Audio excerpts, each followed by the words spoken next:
Hey there, thanks for coming. Perfection as a concept has gotten kind of a bad rap lately. Article after article claiming that striving for perfection can leave you feeling anxious and depressed, along with a few dozen other things. And guess what?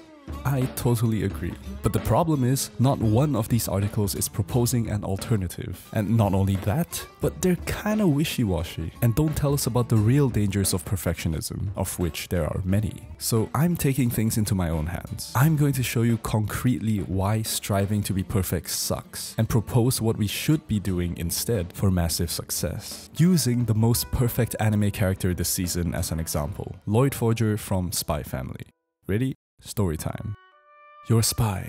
On the side of good or bad, you don't know. All you know is you're alone and knee-deep in enemy territory. You've discarded your past, your future, and your individual sovereignty, all for a shot at keeping the fickle peace between the country you're in and the country that sent you there. An overbearing amount of pressure is on you to do your job and to do it well. Because if you mess up, the consequences will be devastating. You'll die, and so will millions of innocent people. That's the reality of Lloyd Forger, the top spy in Westeros, in charge of doing whatever necessary to prevent the Cold War between Westeros and Ostania from going hot. This is the kind of job that demands perfection. And lucky for the world, Lloyd's the best in the business. Lloyd Forger, codenamed Twilight, is an extraordinarily gifted spy with a 100% mission success rate and a plot armor thicker than the Batman himself. He's the pure embodiment of perfection. Dashing looks, unmatched athleticism, and infinitely capable. He's been shown in the anime to be able to worm his way out of even the stickiest of situations. If you could bring an anime character to help you survive on a desert island, it'd be him. But Lloyd's accomplishments stem from a tragic past. He's personally experienced the hardships of war, and as a consequence, made it his unrelenting goal in life to better the world. And that gives him the drive to aim at perfection in all things. All that being said, Lloyd's not actually perfect. He's made many mistakes throughout the anime, some of them even almost costing him the mission, which would have plunged the world into the fiery rage of war. But what keeps him at the top of his game is his openness to his mistakes and how he bounces back from them. If I summarize the entire video in one sentence, it would be this: Lloyd isn't perfect.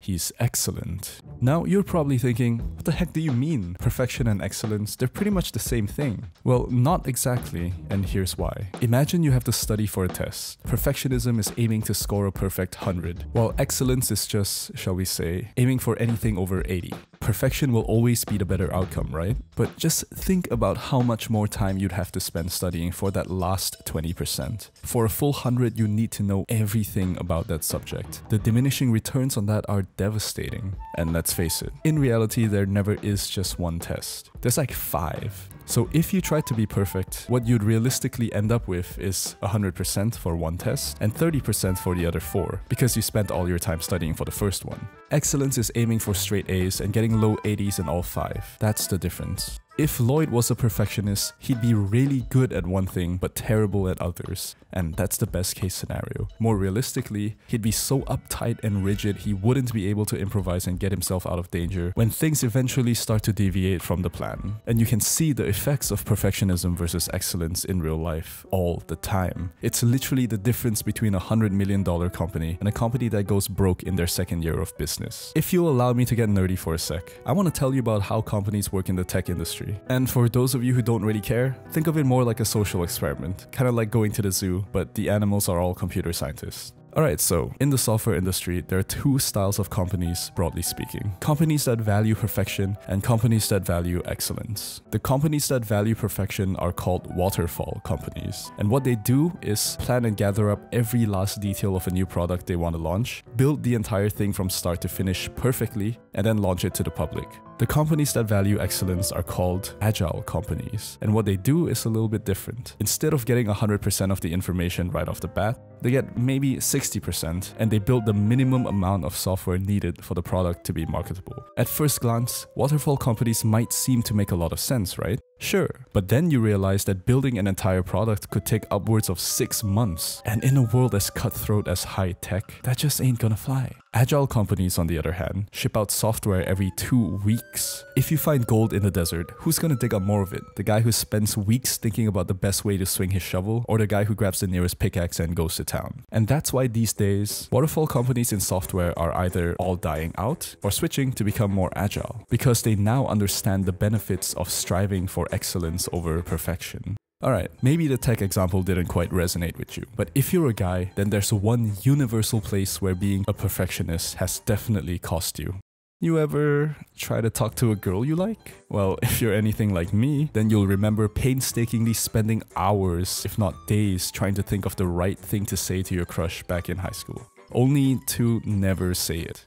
All the time running through simulations in your head, trying to factor analyze her favorite things to talk about to maximize your chances of getting her to like you. How did that play out? Because for me, at the end of the day, she didn't really know I existed. And that's the cost of trying to be perfect. In this situation, we're so afraid of rejection and failure, our brains go into overdrive trying to figure out the perfect things to say. When oftentimes, saying literally anything at all would have given us a better chance of success. And even if we did get shot down, which was a pretty realistic outcome, not gonna lie, we would still have that painful but valuable learning experience to help us improve for the next time. But if we're so set on perfection and won't even try unless we know for sure we'd 100% succeed, then we deprive ourselves of opportunities to improve. And that's where the real trouble starts.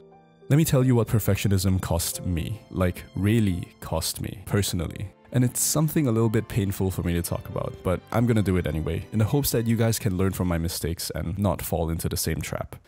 Alright, time to come clean. This isn't my first YouTube channel. No, I worked on my previous one for the last 3 years, starting in early 2020. I poured thousands of hours into it, meticulously crafting each video, painstakingly optimizing every little thing, all in the hopes of eventually creating something too good to ignore.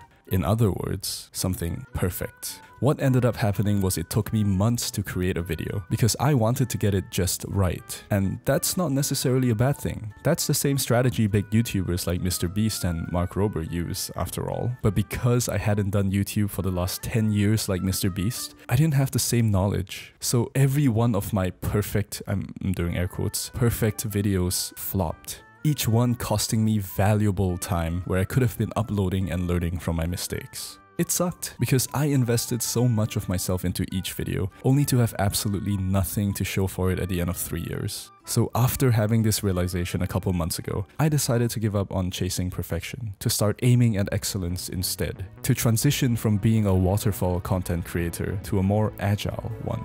That's why these days, I'm uploading twice a week instead of once a month. And I'll tell you what, after just 1 month of posting to this channel, I've already done better than my last one, which I worked on for 3 years.